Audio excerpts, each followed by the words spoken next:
To the pursuit of truth. Yeah, it's back on the promised land again. The third one of these, because I found out a bit more information. Because I was wondering why, when I read out it started off with it being Abraham and his seed or offspring, and then it mentioned that it didn't include. It mentioned that it was the promise was made to Abraham, Isaac, which the lineage goes to the Jews, and um, Jacob, Isaac's son. Um, and then I read this that Ishmael is not the primary heir of the original promise given to Abraham because God chose Isaac to be the father of the lineage through whom the promised land and the Messiah would come. God's promise was focused on a specific family and land. While Ishmael was blessed, the covenantal promise was directed towards Isaac. But I don't understand this because the original, I mean, the thing is like, who wrote the Torah? It's Moses, no? Is it correct? Let me check that bit first. I don't know if that can be proven. Who wrote the Torah? Because it wasn't Abraham, was it? The Torah is known as the Pentateuch, or the first five books of the Hebrew Bible, is traditionally attributed to Moses. However, modern scholarship suggests a more complex composition process involving multiple authors and editors over an extended period.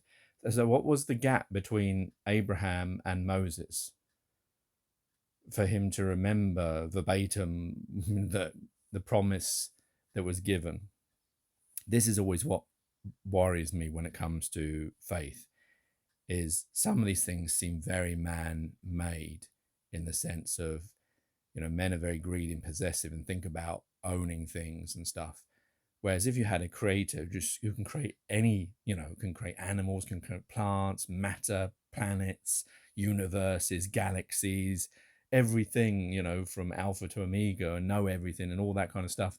There's no need for, and is, because the maxim of God is love. And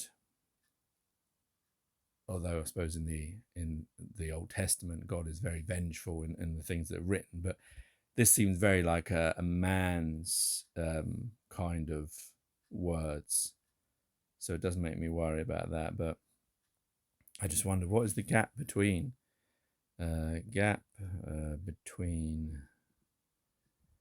Moses and, I should put prophet, really, Abraham. The time gap is estimated to be around 430 years, according to the biblical account in Exodus 12:14 and Galatians 3:17.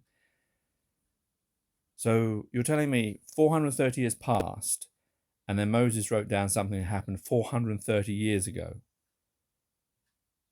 And how did Moses get this information? Was it divine? Was it from God? Or was it passed down?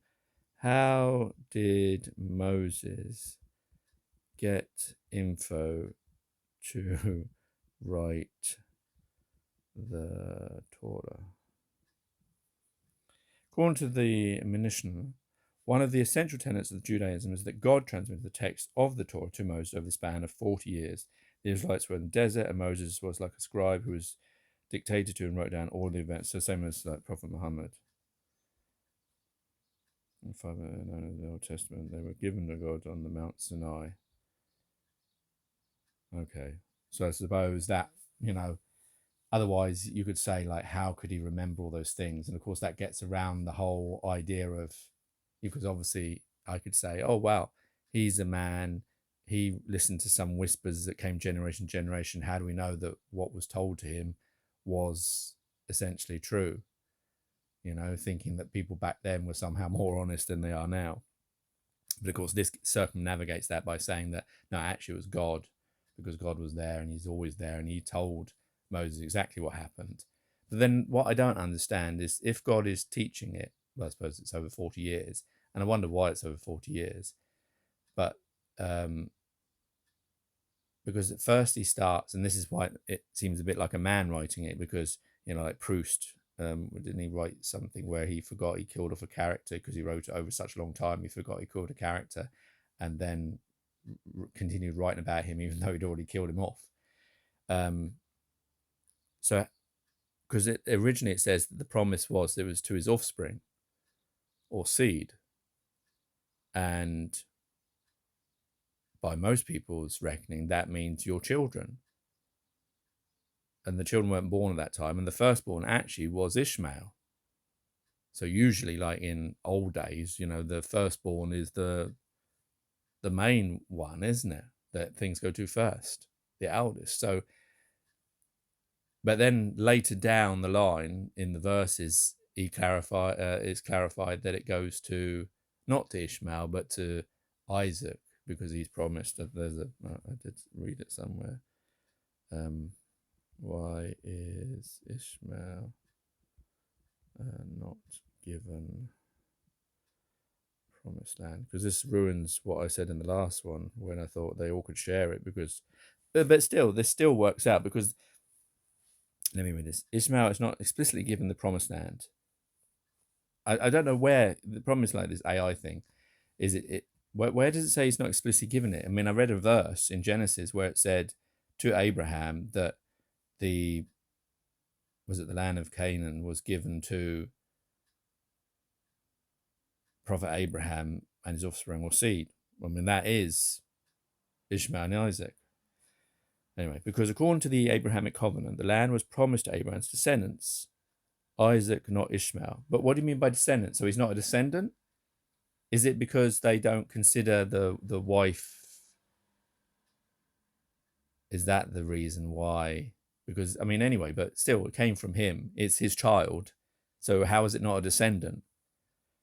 Well, God promised that Ishmael would be a great nation and bless him. The covenant promise of land was specifically tied to Isaac, who was chosen heir to God's covenant. Ishmael was born to Abraham and Hagar, an Egyptian servant of Sarah, Abraham's wife. Sarah, fearing Ishmael's influence on her son Isaac, asked Abraham to send Ishmael and Hagar away in the wilderness. God instructed Abraham to listen to Sarah, but he also promised that Ishmael would be blessed and become a great nation. So the wife of Prophet Abraham, jealous of the firstborn, asked Abraham to banish his own son, and God was okay with that. A God of love.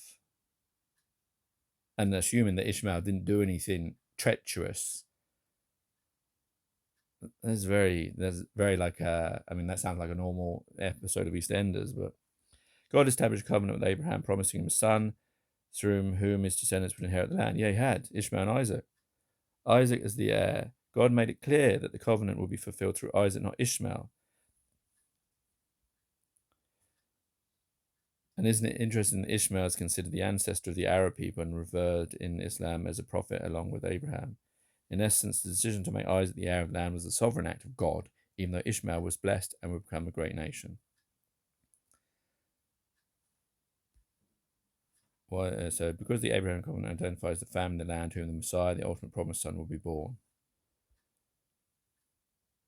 Why does God wants us to live in faith, not the flesh? Ishmael was a product of Sarah and Abraham, doubting God's word and trying to make what he promised them happen in their own timing away. It was the work of the flesh, producing strife in the family, leading to damage, hurt, and objectifying Hagar for her womb. According to Genesis 15, 18, 21, God promised the land of the 10 nations in the Middle East to Abraham and his descendants. Many believe all of this land was for the Israelites who came from Isaac and Jacob. But the thing is, the only thing I get, like, they've changed it is very convenient that it now would mean that only one set of people get it, because the lineage of which way it goes by picking the second born and giving some reason that somehow he's not a descendant. I mean, in a court of law, that wouldn't work, would it? So I'm not sure how descendancies change. But the other question is that the promise was given to Prophet Abraham, and I know this is contentious because of what comes later, but the initial promise was given to Prophet Abraham, who was not then a Jew, was he? He was a prophet of God. Jews came, what is it, after Jacob? Or is it after Moses? When did the creation of the religion of Judaism? Moses, I guess. But I suppose you could say that, because Prophet Abraham came from this Middle Eastern area. Well, even the problem is when we give them these labels, these are future labels. He was product of this bit of land where he was given as this man of this land, some land to him and his descendants. Now, it depends what you mean by descendants. Do you mean everyone that comes after you? How specific are you about that claim? And then, or is it all the people of that land that were there, which of course was a mix of them? I mean, they're probably all product from the same. They're all from the same area, Jews and Arabs, all from that area. Or they claims that Prophet Abraham actually came from Africa. So when he was made this promise, he wasn't Jewish then, was he? Prophet Abraham was. How did they square that one? Was prophet, because we're retrofitting it, Jewish? No, this is AI. No, Abraham was not Jewish in the way we understand the term today. While he is a central figure in the Jewish tradition and is considered the father of the Jewish people, Judaism as a religion and the concept of Jews as a distinct ethnic group didn't exist during his time. The formalized laws and practices of Judaism, along with the concept of a chosen people, emerged much later when the covenant between God and Moses and the. So at that point, he was not. That's why. So when he was given this promise of this bit of land, he was just an ordinary human being. So could you argue that it was for all of us in the first place anyway? And it's just our misreading of it that somehow, but I suppose because later it goes to Jacob, isn't it? And Jacob somehow, for some reason, changes his name to Israel. And then that's why it becomes the state of Israel, and that it then becomes the promise sort of develops into the promised land is the state of Israel rather than a promise to Prophet Abraham and his descendants.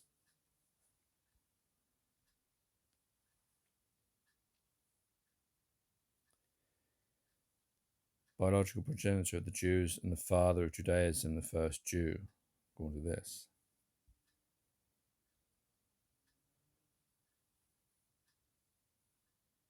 In the Bible, Abraham is described as being from Ur of the Chaldeans, which is generally believed to be of the Sumerian city of Ur in Mesopotamia. He is considered patriarch of the Hebrew people and is also regarded as the founding father of Judaism, Christianity, and Islam. While the term Chaldeans is considered anachronistic by some scholars, Abraham is most closely associated with the Arameans later in the Bible. Abraham is referred as the father figure of the Jewish people, seen as a central figure in the Jewish religion tradition, not Arab. While Abraham is considered the patriarch of Ishmael, who is the ancestor of many Arab tribes, Abraham himself is not identified as an Arab in the Bible. Well, no, didn't it say he came from Africa, so he was African? See, that's the thing, because these are all are they man-made titles or are they God titles? Because before he was just, he was before they came up with the name of Jews, Muslims, Christians, and later on, when these things have developed, they've made him the patriarch of all those three religions after the fact. But at the time, he wasn't. So when the promise was given to him, what did the promise mean? But of course, the promise changes, isn't it? How did Abraham's promised land from God, sorry, it should be capital, develop into a state of Israel? The state of Israel development from the biblical promised land is a complex process rooted in religious belief, historical events, and political movements. The land originally known as Canaan was promised to Abraham and his descendants, well, one of them. In the Hebrew Bible, particularly in the book of Genesis, this promise became a central tenet of the Jewish identity and a source of longing for return to the homeland during the periods of exile and diaspora. Name of Israel. Abraham's grandson, Jacob, was renamed Israel, and his descendants became known as the children of Israel. The Israelites, led by figures like Moses and Joshua, eventually settled in Canaan and established a kingdom. Over the time, the Israelites faced invasion and periods of exile, leading to the dispersed population of diaspora. A modern political movement Zionism emerged in the late 19th century, advocating for the establishment of the Jewish state in the historical land of Israel. After World War I, the League of Nations granted Britain a mandate over Palestine, including the territory of the Promised Land. In 1947, the UN proposed a plan to partition Palestine into a separate Arab and Jewish states. In 1948, the State of Israel was declared, leading to the Arab-Israeli War. The belief in the covenant was Abraham and the promised land.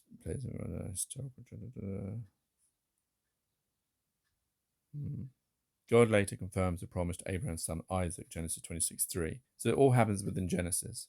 And then to Isaac's son Jacob, in the terms of the land of which you are lying. Jacob is later renamed Israel, and his descendants are called the children of Israel, or the 12 tribes.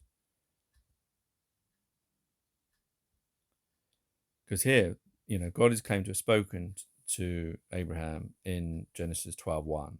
The Lord has said to Abraham, leave your country, your people, and your father's house, and go to the land I will show you. The Lord appeared to Abraham and said, to your offspring or seed, I will give this land.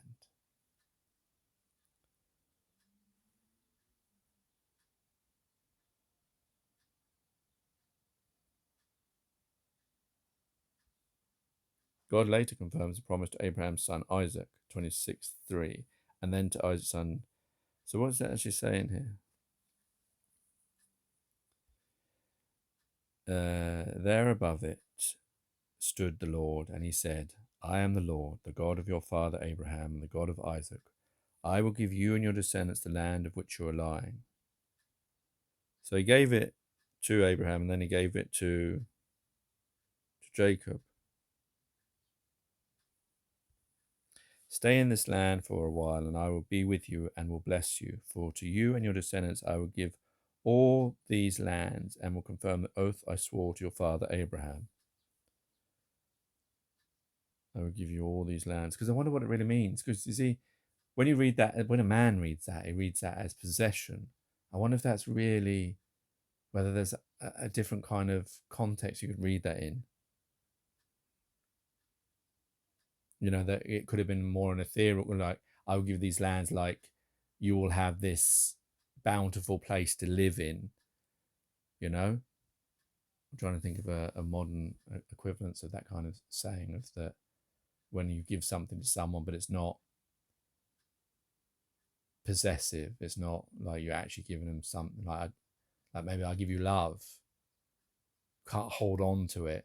It's a thing in that. Maybe that's in the context it was meant. Because to me, it just doesn't make sense. Like, why, when we were all given everything, why you give a certain bit? But what's this one? Then the man said, your name will no longer be Jacob, but Israel, because you have struggled with God and with humans and have overcome. What do you mean, and humans? The Torah's subsequent book of Exodus describes it as a land flowing with milk and honey. I declare that I will bring you out of the misery of Egypt to the land of the Canaanites, the Hittites, the Amorites, the Perizzites, the Hivites, and the Jebusites, a land flowing with milk and honey. And there's the borders. The Israelites lived in a smaller area of former Canaanite land in the land of the eastern Jordan River, and the legendary prophet Moses led the Israelite exodus out of Egypt in Numbers 34, 1-12. The Torah book of Deuteronomy presents this occupation as their God's fulfillment of the promise, Deuteronomy 1:8. Moses anticipates that God might subsequently give the Israelites land reflecting the boundaries of the original promise if they were obedient to the covenant. So this is basically Moses, where the Lord said to Moses, command the Israelites and say to them, when you enter Canaan, the land that will be allotted to you as an inheritance is to have these boundaries. You see, it depends on what the actual word allotted was, because men have transcribed that, isn't it? I don't know how God speaks, but with the Torah, we have the original Hebrew, isn't it? So it should be, I don't know. Your southern side will include some of the desert of Zin along with the borders of Edom. Your southern boundaries will start in the east from the southern end of the Dead Sea, cross south of the Scorpion Pass, continue on to the Zin, and go to the south of the Kadesh Barnea. Then it will go to Hazadar and over to the Asmon, where it will turn, joining the Wadi of Egypt and the end of the Mediterranean Sea. Your western boundary with the coast of the Mediterranean Sea, this will be the boundary on the west. For your northern boundary, run a line from the Mediterranean Sea to the Mount Hor, and from the Mount Hor to Lebo Hamath. Then the boundary will go to Zedad, continue to Zephron, and end at Hazar Anan. This will be your boundary to the north. Okay, so it carries on. This will be your land with its boundaries on every side. Oh, this covenant, that's Deuteronomy 1989. If the Lord your God enlarges your territory as he promised on oath to your ancestors, and gives you the whole land he promised them, because you carefully follow all these laws, I command you today to love your Lord, your God, and to walk always in obedience to him, then you are to set aside 3 more cities. Interpretations. Yeah, I think I read that out before, didn't I? Complicates matters now, isn't it?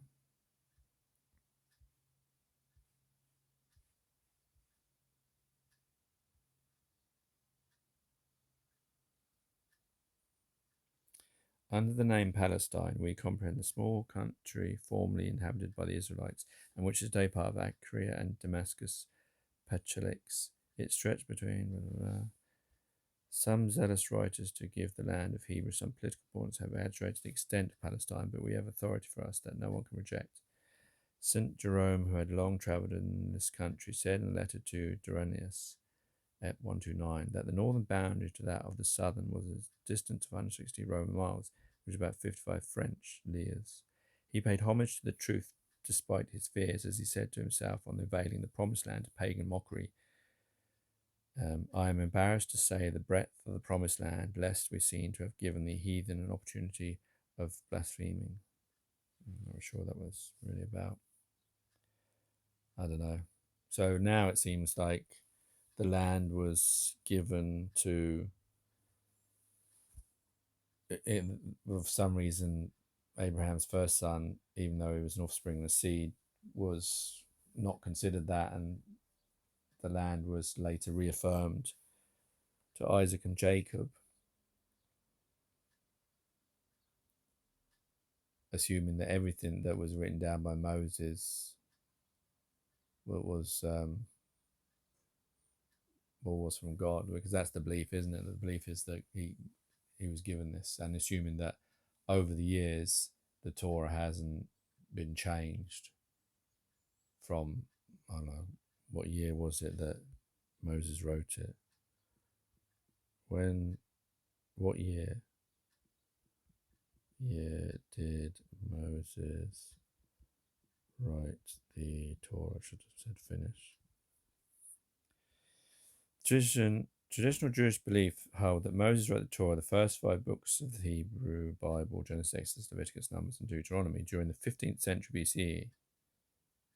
15th century? Wait a minute, Moses wasn't around in the 15th century, was he? Was he around in the 15th century? And my mind of Moses was he was around like long before that, but wait a minute. The traditional Orthodox Judaism is that the oral Torah was given to Moses at Mount Sinai 1312 BCE, and the written Torah is recorded in the following 40 years. All classical rabbinic views consider the Torah to be the entire Mosaic and of divine origin. Since the 17th century, modern scholars have rejected Mosaic authorship, arguing that the Torah was likely written by multiple authors over centuries. Some scholars believe the Torah may have been completed in the apostolic period 587-538 BCE. Others suggest the Torah was composed at the Library of Alexandria around 273-272 BCE. The traditional view is that Moses wrote this Torah, a single author, in the 2nd millennium BCE.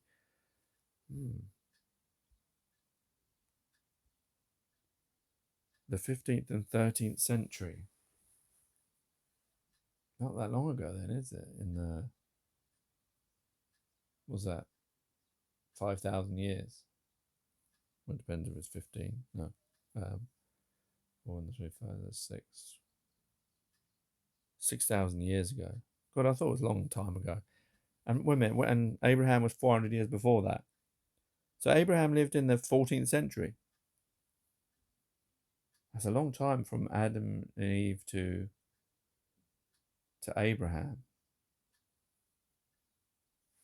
Huh? What year did Prophet Abraham live? Didn't do that right.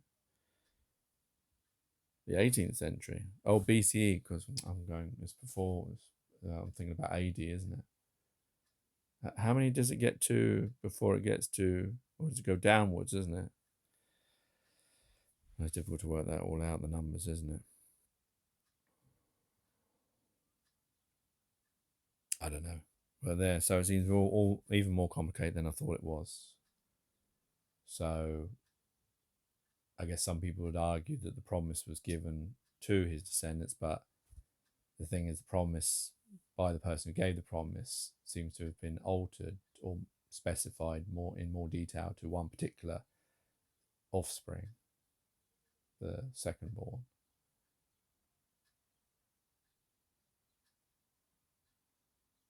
But it depends, like I say, what that promise meant of land. Was it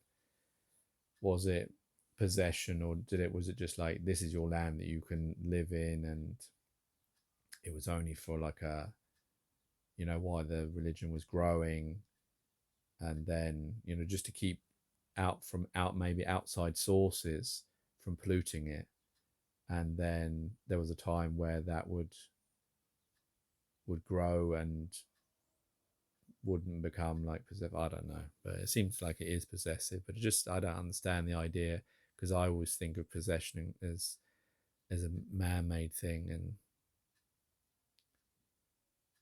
but then maybe that's because I'm thinking of God as being, this perfect thing, but he's meant to be this perfect thing. But I don't, maybe there's nothing wrong with being possessive and greedy, but I don't know. But